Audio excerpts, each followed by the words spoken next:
Everyone knows not to mess with the mafia, but sometimes ordinary people can be an even greater threat. Prepare to be amazed as we reveal surprising stories of drug lords facing unexpected challengers. From cartel leaders' apologies to unforeseen events that left the underworld reeling, these tales will keep you on the edge of your seat. You'll see that even the most powerful can be outsmarted by those they least expect. Join us as we explore how common people have outwitted the notorious cartels, demonstrating that true menace can come from the most unlikely places. Manuel Torres Felix. José Manuel Torres Felix was born on September 3, 1958, in Llanos del Refugio, Cozalá, Sinaloa. He began working for the Sinaloa cartel in 1990. His rise to a high-ranking position came after his brother, Javier Torres Felix, was captured in 2004. Torres Felix, along with Ovidio Guzmán López, the son of Joaquín El Chapo Guzmán Loera, managed shipments from South America to the Mexican states of Chiapas and Oaxaca. In September 2008, during Operation Sinaloa, the Mexican military discovered a safe house owned by Torres Felix. They confiscated firearms, narcotics, radio communications equipment, and an armored vehicle. They also found a photo of Torres Felix with his nephew, Misael Torres Urrea, known as LM2, who is Javier Torres Felix's son. On June 1, 2011, the U.S. government added Torres Felix to the most wanted traffickers list under the Foreign Narcotics Kingpin Designation Act. Another high-ranking cartel member, Gonzalo Inzunza El Macho Prieto, was also listed. The Mexican government offered up to 3 million pesos for information leading to their arrests. Torres Felix lived in the hills and valleys of Sinaloa, rarely entering urban areas. He often went without sleep for 2 or 3 days, always staying alert. His life changed dramatically in 2008 when his son, Manuel Fidel Torres Felix's life was taken out by a rival cartel, leading him on a violent rampage. In the 1990s, Torres Felix quickly climbed the ranks of the Sinaloa cartel. After his brother Javier's arrest, he began working closely with Ovidio Guzmán López. Together, they oversaw the transportation of drug shipments from South America into Mexico. Initially, the Sinaloa cartel and the Beltran Leyva organization, BLO, were allies, operating in Sinaloa. However, their alliance broke in 2008 due to a power struggle driven by greed. The rivalry between the two cartels intensified on April 18, 2008. BLO gunmen ambushed Torres Felix's 20-year-old son, Manuel, outside the health ministry in the Montejo residential district of Culiacán. Manuel was with his sister, Alondra, and his aunt, Ligia. The attackers attempted to kidnap Manuel, but he resisted and lost his life as a result. The gunfire also injured Alondra and Ligia. This incident pushed Torres Felix into a state of madness, triggering a violent spree of revenge. In response, Torres Felix ordered his men to capture as many BLO members as possible and bring them to his ranch. There, he subjected them to brutal torture before taking their lives. One notable victim was Municipal Police Commander Roberto Carlos Barcelo Villagran, whose back was injured with knives, and his legs were cut off before his life was ended. Torres Felix's men dumped his body along with others around Culiacán, creating an atmosphere of fear and horror. Torres Felix's violent spree resulted in the torture and execution of over 30 BLO members by his own hands, with hundreds more taken out on his orders. His actions earned him the nickname LM1, meaning the Crazy One. The city of Culiacán turned into a scene of carnage, with bodies found throughout the streets. In response to the violence, the Mexican government deployed 2,000 soldiers to stop Torres Felix. On October 13, 2012, Torres Felix's life was taken out in a gun battle, finally ending his reign of terror. Gregorio López. Gregorio López was a Catholic priest deeply involved in a self-defense movement. He was known for his incorruptibility, leadership, and genuine dedication to his community. Despite facing significant challenges and eventual tragedy, his legacy continues to inspire due to his unwavering integrity and courage. In Guerrero, a southern state in Mexico plagued by violence and cartel activity, Gregorio López Gorostieta was kidnapped, and later found dead. This state is also where 43 students were kidnapped and murdered. Lopez's body was discovered on Christmas, along a highway in Tlapewala, around 180 miles southeast of Mexico City. Fidencio Avellaneda Reynoso, a spokesman for the Diocese of Ciudad Altamirano, reported that Lopez was taken at gunpoint from the seminary on December 21st. But his cause of death was ruled asphyxiation because his mouth and nose were taped shut. The Cathedral of Ciudad Altamirano expressed deep sorrow on its Facebook page, stating, "Today, I communicate with great sorrow that our brother Gregorio Lopez Gorostieta has departed for his father's house. God forgive whoever did such an abhorrent action." Lopez's case attracted national attention, especially as Mexico was still outraged over the missing students. The students' parents spent Christmas Eve protesting outside the Mexican president's residence, demanding justice. Lopez's death coincided with President Enrique Peña Nieto's announcement of a plan to calm the country by sending soldiers and police to the Tierra Caliente region, which includes the Diocese of Ciudad Altamirano, to combat organized crime. Organized crime has severely affected Guerrero, one of Mexico's poorest states, and the church has also suffered. The Diocese of Ciudad Altamirano has faced several attacks on priests in recent years. Bishop Maximino Martinez Miranda stated that the diocese has greatly suffered from the ongoing violence, echoing the national call for justice and peace. On December 24th, Bishop Martinez led a protest march through Ciudad Altamirano, demanding justice for Lopez and an end to violence against clergy and the population. "The violence is becoming very aggressive," said Avellaneda, noting that Lopez's execution would likely increase the community's despair. Lopez was abducted around 11:30 p.m. On December 21st, after returning to the seminary from celebrating Mass and attending a Christmas play. The next day, an attempted break-in occurred at the seminary residence for women religious, but no contact was made by the kidnappers after Lopez's abduction. Lopez's death marks the fourth death in 5 years within the Diocese of Ciudad Altamirano. Other recent victims include Ascension Acuna Osorio, found dead in a river, and Habacuc Hernandez Benitez, and 2 seminarians, shot dead in 2009. Additionally, in the neighboring Diocese of Chilpancingo, Chilapa, Ugandan Comboni John Senyondo was found in a mass grave in November, his death still unsolved and suspected to be linked to extortion. The cartel's influence in the region is pervasive and violent. They have not only targeted local communities, but have also attacked the church, seeing it as a threat to their control. Gregorio Lopez's involvement in the self-defense movement likely made him a target for these criminal groups. By helping organize and support local resistance against the cartels, Lopez positioned himself against their interests. His kidnapping was a brutal reminder of the risks faced by those who stand against organized crime. His tragic death underscores the dangerous reality in Guerrero, where the church, community leaders, and ordinary citizens are constantly at risk. Despite the government's efforts to curb the violence, the cartels continue to wield significant power, often with deadly consequences. Miriam Rodriguez. On January 23, 2014, Miriam Rodriguez's life changed forever when her daughter Karen was kidnapped, and her life was taken away by members of the Los Zetas cartel. After this tragic event, Miriam dedicated her life to finding and bringing each of the kidnappers to justice. She went to great lengths, changing her appearance, staking out homes of cartel members, and spending countless hours searching social media for leads. The ordeal began when Karen was driving through San Fernando, and 2 trucks pulled up beside her. Armed men forced their way into her car and drove away with her. The following weeks were filled with phone calls, threats, and empty promises. The family followed every instruction, hoping for Karen's safe return.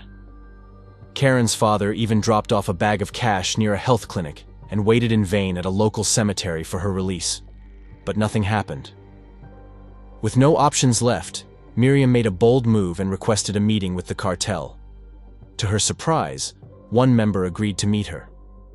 Although he claimed he didn't know Karen's whereabouts, he offered to help for a fee of $2,000, which led nowhere. However, Miriam learned the name of the cartel member she had met, Salma. Every failed attempt to rescue her daughter deepened Miriam's despair. Finally, weeks later, she confided in her other daughter, Alia, admitting she believed Karen was dead. Determined to seek justice, Miriam vowed to find those responsible for Karen's abduction and promised to hunt them down one by one. She began piecing together clues about the kidnappers. She found Sama's Facebook account and identified one of his acquaintances through her distinctive ice cream shop uniform. Miriam waited outside the shop for hours until Sama showed up and followed him home. But having his location wasn't enough. Miriam needed more information. She cut her hair, dyed it red, and wore a government uniform from her previous job. She then pretended to conduct a neighborhood survey to gather details about Sama. Despite her efforts, local, state, and federal authorities initially refused to help her. Miriam eventually found a federal policeman willing to assist. Sama was eventually arrested and, under pressure, gave the police names of other cartel members. These members provided more information about Karen's abduction, with one even taking the police to the ranch where she had been killed. At the ranch, Miriam found crucial evidence: Karen's scarf, a cushion from her truck, and even one of her femur bones. Miriam continued her pursuit of justice, managing to track down and bring 10 cartel members involved in her daughter's kidnapping to justice. She understood the risks, but kept pushing forward, once saying, "I don't care if they kill me. I died the day they killed my daughter. I want to end this. I'm going to take out the people who hurt my daughter, and they can do whatever they want to me." Tragically, her words proved prophetic. In March 2017, 29 inmates, including Karen's kidnappers, escaped from a prison in Ciudad Victoria. Fearing for her safety, Miriam requested police protection. Local police agreed to provide patrols. However, on Mother's Day, 2 months later, death caught up with her. While she was limping up to her front door on crutches, a white Nissan driven by the escaped inmates pulled up.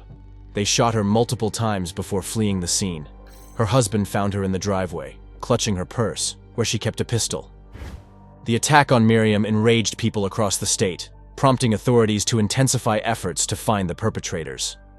The government managed to apprehend 2 of the culprits, but many remained at large. Miriam's story is common in Mexico, but her immediate and relentless fight for justice set her apart. She sacrificed her life to bring justice for her daughter. If you were in Miriam's position, faced with similar circumstances, what would you have done differently, if anything? What strategies did Miriam employ in her relentless pursuit of justice for her daughter, Karen, after authorities initially refused to assist her? Kiki Garina. 27 years ago, the kidnapping, torture, and murder of a U.S. Drug Enforcement Administration, DEA, agent by a Mexican cartel led to one of the largest manhunts in U.S. history. This tragic event signaled the beginning of an era of increased drug violence in North America. The Mexican city of Guadalajara is a lively and bustling place. During the day, its plazas are busy with street vendors and shoeshine boys, and at night, mariachis entertain tourists. For the most part, the city feels far removed from the country's drug violence, but this wasn't always the case. In 1985, Guadalajara was the main base for major narcotics traffickers in North America. James Kuykendall, the head of the Guadalajara office of the DEA at the time, explained that traffickers from other parts of Mexico, especially from the state of Sinaloa, had moved to Guadalajara. They enjoyed the scenery and, more importantly, felt safe from law enforcement. One of the agents in Guadalajara was Enrique Kiki Camarena, a 37-year-old Mexican-born American and father of 3. He was particularly skilled at undercover work, posing as a potential buyer. Kuykendall noted that Camarena was more motivated and effective than his colleagues in this role. However, this work eventually led to Camarena's death. On February 7, 1985, while on his way to meet his wife for lunch, Camarena was abducted outside the DEA office in Guadalajara. He had only a month left on his posting to Mexico before transferring to San Diego. His disappearance triggered immediate concern among his colleagues, who knew something was wrong when he didn't check in. A massive manhunt ensued for both Camarena and Alfredo Zavala Avalar, a Mexican pilot working with the DEA who also went missing that day. The Reagan administration pressured the Mexican government to find the men, and the U.S. Customs Agency nearly shut down the border with Mexico. This caused significant diplomatic tension and attracted major U.S. news agencies to Guadalajara. Tragically, 30 days later, The bodies of Camarena and Zavala were found in the Mexican state of Michoacán. They had been tortured and dumped by the roadside. The focus then shifted to finding their killers. The DEA launched its largest homicide investigation ever, called Operación Leyenda. 3 men were identified as the masterminds behind the kidnapping and taking their lives: Ernesto Don Neto Fonseca, Miguel Angel Felix Gallardo, and Rafael Caro Quintero, the heads of the Guadalajara cartel. Fonseca and Quintero were arrested in 1985, with Quintero being caught in Costa Rica after fleeing Mexico. Gallardo evaded capture until 1989. Although all 3 were eventually captured, Kuykendall felt the U.S. had delayed too long. He believed it would have been better to try Quintero in the U.S. to uncover who in the Mexican government had protected him. The cause of death of Camarena marked a significant turning point in the fight against trafficking in Mexico. It led to the breakup of the Guadalajara cartel into smaller groups, including the powerful Sinaloa cartel led by Joaquin El Chapo Guzman. This event also showed a new level of boldness by the cartels, as they kidnapped a DEA agent in broad daylight. Kuykendall believes the current violence in Mexico indicates that the lessons from the mid-1980s about severing the ties between the state and cartels were not learned. He laments the transformation of Mexico into a place where people are afraid to leave their homes or travel between cities, a far cry from the beautiful country it once was. He concludes that Camarena's death did not have the lasting impact it should have had. Now, it's time for today's subscriber pick. On a fateful evening in March 2020, a former Mexican police officer turned associate of the Sinaloa cartel found himself at a crossroads in Tijuana. Little did he know, this night would unravel a chain of events that would ultimately lead to his downfall. With the clock striking 10 p.m., he left his hotel room and crossed the border into Southern California, his mind set on the task ahead. San Diego International Airport became his first pit stop, where he swiftly acquired a rental car. It was here that he encountered a female accomplice, tasked with delivering a sack brimming with illegal substances into his possession. Laden with this illicit cargo, he embarked on what was meant to be a straightforward journey, a 16-hour drive to Montana. But fate had other plans. Before reaching his intended destination, his journey took an unexpected turn. State and federal officers intercepted his path, pulling him over en route to Butte. What they discovered within the confines of his white Jeep Compass sent shockwaves through law enforcement circles. A significant haul of pure narcotics, deemed sufficient to saturate the small town of Townsend for days on end. Unbeknownst to him, this arrest would serve as the catalyst for the unraveling of a sprawling drug trafficking network. Federal prosecutors would later reveal the intricate web spun by this cartel, funneling thousands of pounds of drugs and pills from Mexico into the heart of Montana over a span of 3 years. But why Montana, of all places? For these criminal enterprises, it boiled down to one simple yet potent motivator: profit. The allure of selling at exorbitant markups in the secluded corners of Montana proved irresistible, with prices soaring up to 20-fold compared to urban markets closer to the border. This insatiable thirst for profit didn't come without consequences. The influx of illegal substances ignited a firestorm of crime and addiction, casting a long shadow over Montana's Indian reservations. Here, the impact was palpable. Crime rates surged, and overdoses became distressingly commonplace. In their quest for dominance, cartel affiliates employed insidious tactics, preying upon vulnerable members of these communities. Indigenous women found themselves ensnared in dangerous liaisons, unwittingly facilitating the distribution within their own tribes. Others were lured into the fold, their initial taste of drugs paving the path to addiction and indebtedness to the cartels. But amidst the chaos, law enforcement endeavored to stem the tide of narcotics flooding into the state. Tasked with policing vast expanses of rugged terrain and understaffed reservations, their efforts were nothing short of Herculean. Yet, in recent years, significant strides have been made, culminating in the dismantling of the cartels and the apprehension of key players. Despite being situated far from the southern border, Montana emerged as an unlikely battleground in the war against cartels. As law enforcement grappled with the ever-evolving tactics of these criminal syndicates, communities across the state stood resilient, united in their resolve to confront the scourge of drugs head-on. Aljo Garza Dames. On November 13, 2010, Don Allo, a 77-year-old man, was given an ultimatum by the Los Zetas cartel to vacate his ranch within 24 hours or face death. The cartel underestimated Don Allo, who was not the type to surrender without a fight. Don Allo was born in Nuevo León, Mexico. Growing up, he learned the importance of hard work and living an honest life. By adulthood, he had built a strong financial foundation and decided to invest in 2,000 hectares of land in Tamaulipas, Mexico, naming it San Jose Ranch. This ranch quickly became his pride and joy, bringing him great fortune. When his ranch was threatened, he was willing to go to any lengths, even risking his life to protect it. On the day he received the ultimatum, Don Allo was overseeing his workers when several gang members from Los Zetas showed up. They delivered a clear message: leave within 24 hours or face death. The cartel members expected him to give up and hand over his ranch without a fight. However, Don Allo's response was, "I'll be waiting for you." He decided he wouldn't hand over his land to organized crime without a fight. Without wasting time, he gathered his workers and told them not to show up the next day to avoid risking their lives. He then prepared the ranch for the impending battle, gathering all the firearms he owned. Despite strict gun laws in the country, Don Allo had obtained permits for a sizable collection of hunting rifles, as if he knew that one day he might need them. For the next few hours, he meticulously cleaned and set up each firearm, ranging from pistols to high-powered rifles. He strategically placed weapons at every door and window of his ranch, transforming his house into a fortified military barrack. True to his word, Don Allo patiently awaited the arrival of the cartel. Early on November 14th, shortly after 4 a.m., a convoy of trucks arrived at the ranch. Heavily armed men got out of their vehicles and surrounded the ranch, clearly aiming to intimidate anyone inside.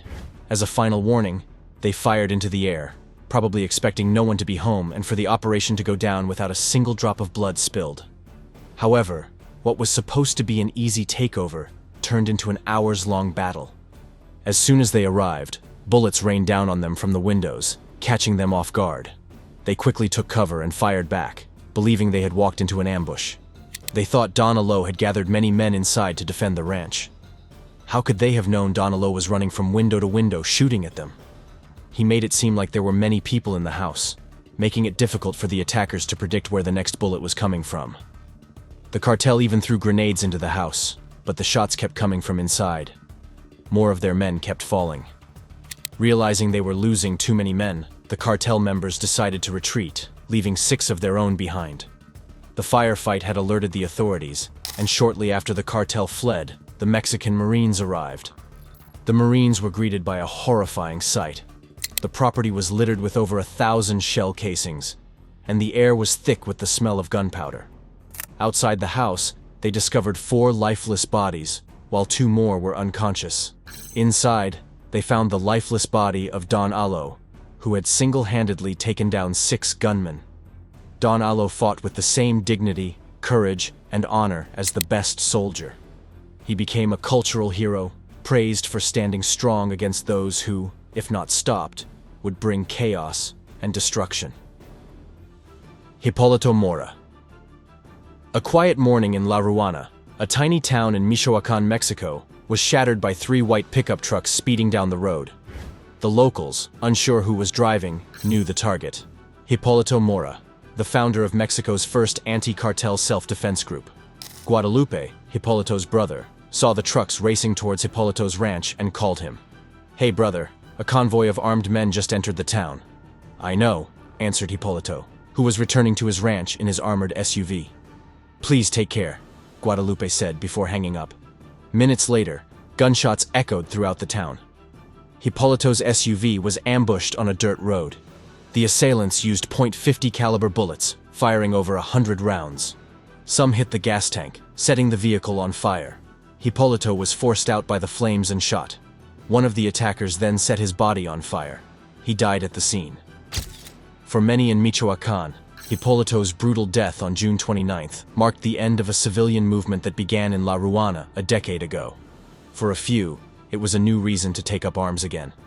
In 2013, after years of suffering under the Knights Templar cartel, local farmers led by Hipólito rose up in arms.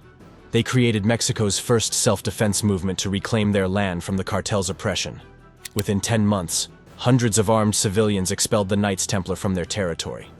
This uprising was part of Mexico's broader struggle against drug-related violence, which escalated in 2006 under President Felipe Calderón's military campaign against the cartels. Michoacán, being the initial battleground, saw federal troops deployed early on. It was a huge success for us and for this town. People returned, and the local economy thrived, Guadalupe said. The movement spread, with at least 13 other communities in the region, known as La Tierra Caliente, successfully resisting the Knights Templar. The movement even extended to other Mexican states. But by 2017, the government co-opted the armed civilians, transforming them into the civilian guard and requiring them to register their weapons and members. This shift weakened the movement, allowing the cartels to infiltrate it. Those community guards took in many cartel members, calling them the Forgiven. But it was just a way for them to carry arms legally and break up the movement, Guadalupe explained. Hipólito distanced himself from the self-defense crusade, accusing the cartels of infiltration. One cartel leader he exposed was Hilario Cisneros, known as La Sirena, the head of the Los Viagras cartel and allegedly the mastermind behind Hipólito's killing. Los Viagras, founded in 2014 by the Sierra Santana brothers, started as a self-defense group but quickly turned to crime, manufacturing and trafficking narcotics, and extorting farmers. Before his death, Hipólito survived at least 2 attacks he believed were orchestrated by Los Viagras. Now, Guadalupe fears he is next. La Ruana is eerily quiet, with Los Viagras members patrolling the town on motorcycles and in pickup trucks, blaring drug ballads. Guadalupe's house, guarded by armed police, is a small fortress. Wearing a red shirt and hat to honor his brother's bloodshed, he watches over the town from his balcony, always under guard. He keeps a candle burning before an altar to the Virgin Mary. "I can't even go to the store across the street. They will kill me as soon as I leave my house," Guadalupe told Vice News. After his brother's execution, state authorities assigned officers to protect him, knowing he is Los Viagras' next target. Guadalupe and others blame Los Viagras for extorting every business in town, manipulating prices, and creating scarcity. "We live day by day with what we earn from harvesting limes," a local farmer said.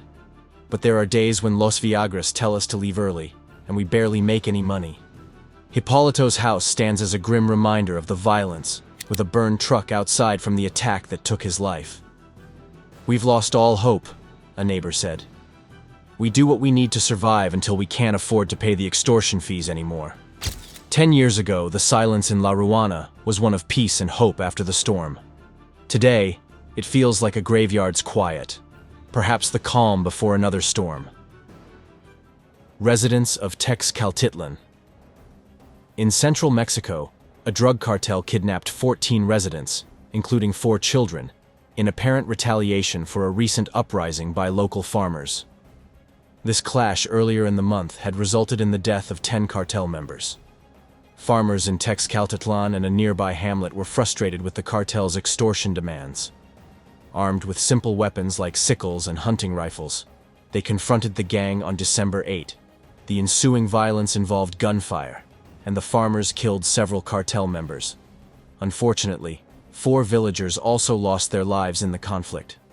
Prosecutors reported that the cartel abducted 14 people after this incident. Among those kidnapped were 4 children, aged between 18 months and 14 years, 3 policemen captured at a cartel checkpoint, and a wounded villager taken from a hospital shortly after the clash.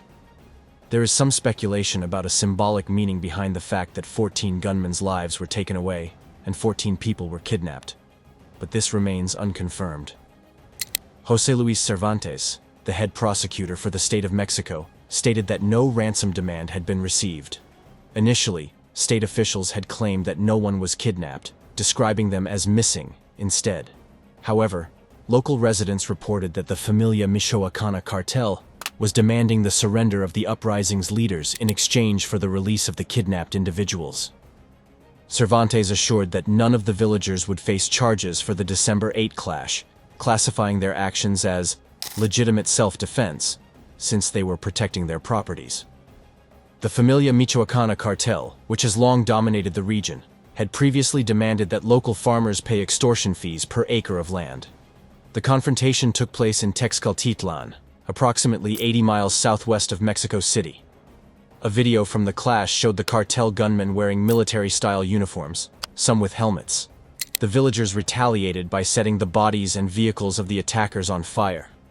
In Mexico, drug cartels are notorious for extorting money from both legal and illegal businesses. They often resort to violence, such as attacking or burning farms and stores that refuse to comply.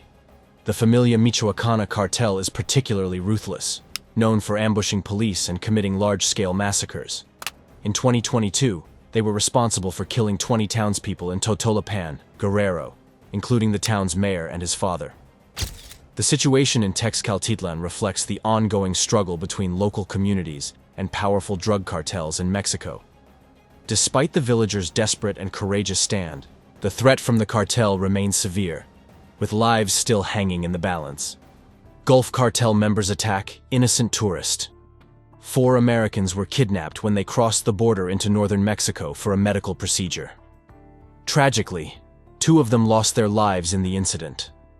The Gulf Cartel issued an apology after the armed abduction resulted in the deaths of 2 U.S. citizens. In a letter obtained by the Associated Press, the cartel expressed condemnation for the violence and asserted that they had surrendered individuals involved in the ordeal. According to a senior law enforcement official cited by NBC News, U.S. authorities deemed the letter to be authentic. The translated excerpt from the letter reads, "The Gulf Cartel Grupo Escorpiones strongly condemns the events of Friday, March 3, 2023, in which unfortunately an innocent working mother died and 4 American citizens were kidnapped, of which 2 died. For this reason, it was decided to hand over those involved and directly responsible for the events who at all times acted under their own determination and in discipline, and against the rules in which the CDG has always operated.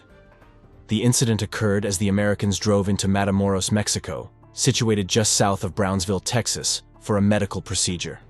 Video footage captured a gunman forcibly ushering individuals into a white pickup truck, as disclosed by a law enforcement source familiar with the matter. Tamaulipas State Governor Americo Villarreal conveyed in a news conference that a woman, identified by her family as Latavia Washington McGee, and a man named Eric Williams, managed to survive the kidnapping. Both received medical attention at a clinic and were subsequently repatriated to the U.S. via an international bridge connecting Matamoros and Brownsville. McGee's mother confirmed communication with her daughter, while Williams's wife reported his return to the U.S., despite sustaining a gunshot wound to the leg. Zelandria Brown of Florence, South Carolina, mourned the loss of her younger brother Zindel among the victims.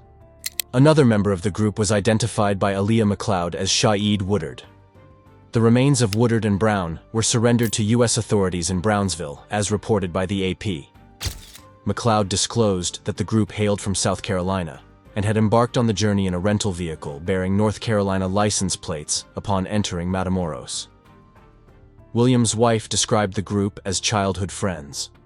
A 5th individual from South Carolina, accompanying the group, refrained from crossing into Mexico due to inadequate documentation, as informed by a law enforcement official on Wednesday. This person departed from the group before reaching the border. According to a law enforcement source familiar with the matter, one of the women in the group sought a cosmetic medical procedure, leading cartel gunmen to mistakenly target them. In their letter, the Gulf Cartel extended apologies to the community of Matamoros, the affected American individuals, and their families. They assured measures to prevent such incidents due to indiscipline. Governor Villarreal announced the arrest of a 24-year-old man from Tamaulipas State, identified as Jose N., who was found guarding the victims. The charges against him remain unspecified. The State Department issued a travel advisory, urging against travel to Tamaulipas due to prevalent organized criminal activities such as gunfights, homicides, and abductions, particularly along the border and in Ciudad Victoria. We hope you enjoyed this video. Stay tuned for more.